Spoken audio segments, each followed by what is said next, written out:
વડોદરા શહેરમાં છેલ્લા એક અઠવાડિયાથી ચંદનચોર ટોળકી જે છે તે પોતાનો તરખાટ મચાવી રહી છે અને જુદા જુદા જગ્યાઓ છે ત્યાંથી ચંદનના વૃક્ષોની ચોરી છે તે કરવામાં આવી રહી છે. થોડા દિવસ પહેલાની વાત કરીએ તો MS યુનિવર્સિટીમાંથી જે ચંદનના વૃક્ષ છે તે ચોરાઈ ગયા હતા અને જે ચોર છે તે જે કટર મશીન છે તે લઈને આવ્યા હતા અને કટર મશીનની મદદથી ચંદનનું જે વૃક્ષ છે તેની ચોરી કરીને ફરાર થઈ ગયા હતા.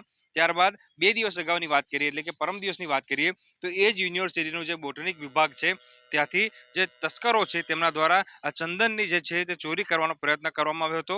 ત્યારબાદ હવે ગઈકાલની વાત કરીએ તો ગઈકાલે વડોદરા મહાનગરપાલિકા દ્વારા સંચાલિત જે સરદાર બાગ આવેલું છે ત્યાંથી જે ચંદનનું વૃક્ષ છે તેની ચોરી જે છે તે કરવામાં આવી છે. પોલીસને અને સત્તાધીશોને શંકા છે કે આ જે ટોળકી સક્રિય થઈ છે તેના લગભગ 6 થી 7 સભ્યો છે અને તેઓ જે છે તે ચંદનના વૃક્ષની ચોરી કરીને તરખાટ મચાવતા હોય છે.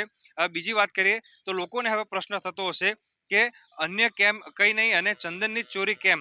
તો તમને જણાવી દઈએ કે જે લાલ ચંદન હોય છે તેની કિંમત ઇન્ટરનેશનલ બજારમાં અમૂલ્ય હોય છે એટલે કે કરોડોની કિંમતે તે વેચાતું હોય છે.